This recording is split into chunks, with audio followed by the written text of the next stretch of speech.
You want to play lows and you want to play them loud. Now, assuming that you have the airspace for the subwoofer, for any subwoofer you can run in your vehicle, and airspace is critical. You can't just throw a big old huge sub in a small box and expect it to perform. You're better off with a small sub in that small box. You're going to get the lows will be nice and natural and deep, and you're going to overall be louder. But assuming that you have all the airspace you need, what subwoofer is going to play the loudest? The lowest. That's easy. Two things are important to you. One is cone area. The more air you're moving, the more air you're moving. It's not complicated. The second thing is how much throw or X max the speaker has. That's how far it moves. So let's say you're sending a 30 hertz signal to a subwoofer. Okay, there's a sine wave that goes like this. That subwoofer is receiving this signal, and that magnet is energizing and moving up and down following that signal. Okay, that magnetic field and that movement is designed to move from point A to point B. At maximum movement, it's going to move this much. It doesn't matter how much power you put on it. None of that matters. It's only going to go this far. So you take the cone area and the amount of movement it has. Those two things combined are what's going to give you your overall amount of air that you're energizing in the space you're trying to energize air inside of. Okay? Now, Xmax is usually written in one-way travel, meaning that 0, meaning the center where the subwoofer starts at, and then up is one way, and then down is one way. Okay? That is usually how your Xmax is written, one way.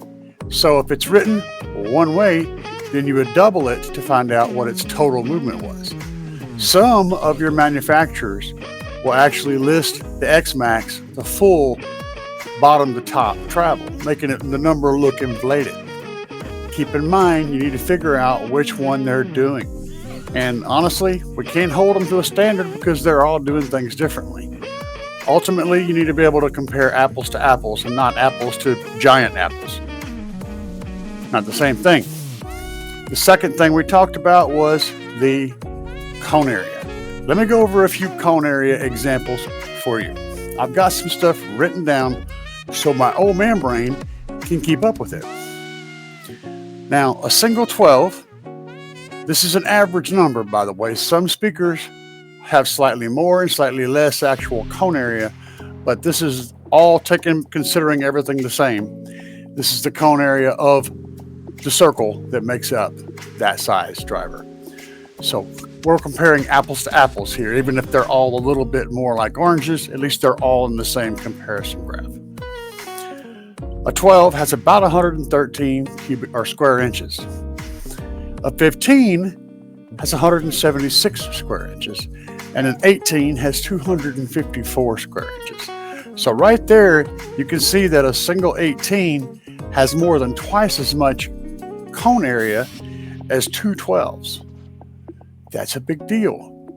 Have you got the room, both this way and this way, to put a single 18 in your baffle? If you do, it's going to be better than putting two 12s, right? But the numbers get even better. I wrote down a few combinations down here because these are more normal combinations that you would be trying to pick from. You might be looking at 4 12s.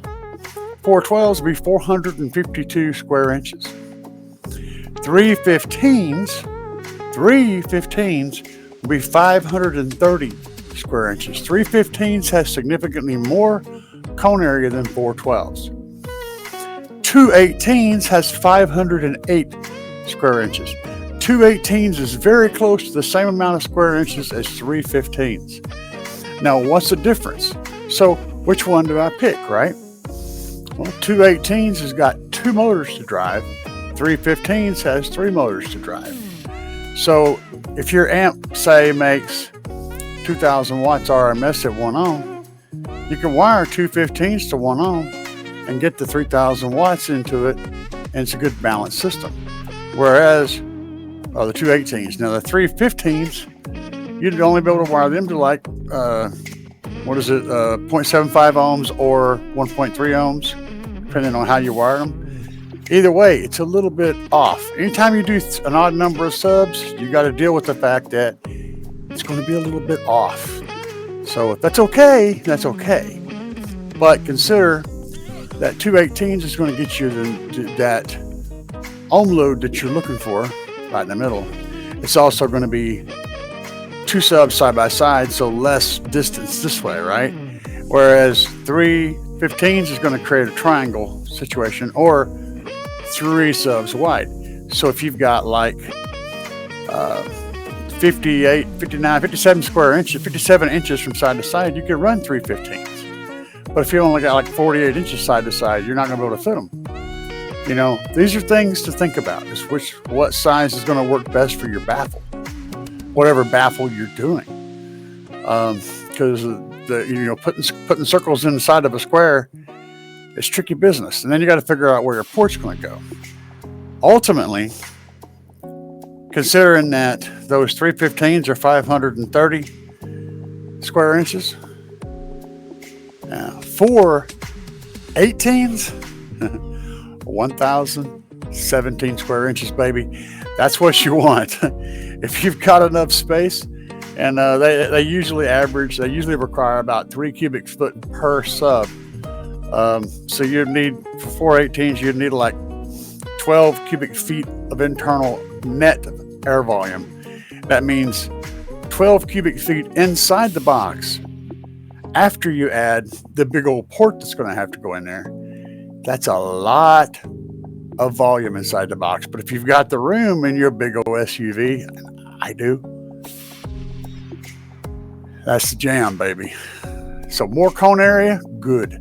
More X-Max, good. Now, there's two types of X-Max, back on that subject. You've got mechanical and electrical. So your mechanical X-Max is how far your spider will let that speaker go up before it literally stops stretching out. A spider is a unique stretchy fabric that allows the subwoofer to move up and down underneath the cone, right? That spider has no stretch, it has folds. So whenever your speaker moves to its furthest point up, it will literally stop, like it hits the end of a leash, like a dog running across the yard, hits the end of that leash and then just flies up in the air, stops dead cold.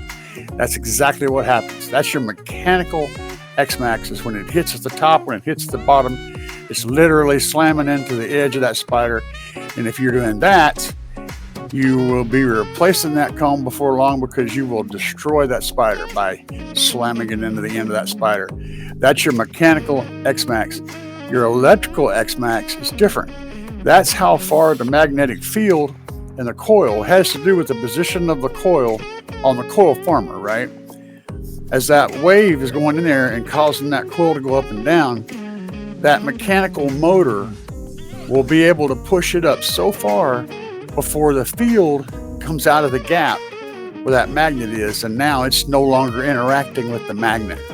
So it sort of runs out of gas. You haven't necessarily hit the end of the spider yet, or maybe you have. It just depends on how the speaker's built.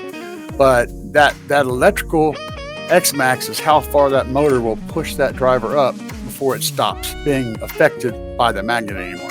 Same thing with going down. And if you push it to the point to where it's jumping out of the gap, well, you might launch it. You might get it outside the gap and have it come down crooked and get stuck.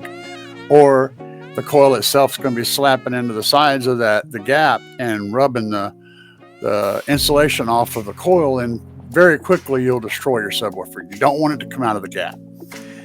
Most of the time, your spider will restrict the coil from coming out of the gap. Most of the time, the spider is going to run out of X-Max before the motor will, just barely. So they'll kind of end together, but the spider will literally stop it just barely stop it before it leaves the actual gap. Anyway, those two numbers are in your speaker's specs. So the first thing I want to show you, and you guys can be able to screenshot this. If you take a look here, I made a list of all of the, wow, my finger's going. Yeah, you know how your brain works one way, but that way, no? I've lost it. Holy crap. Okay, yeah, there we go. Wow, this is weird.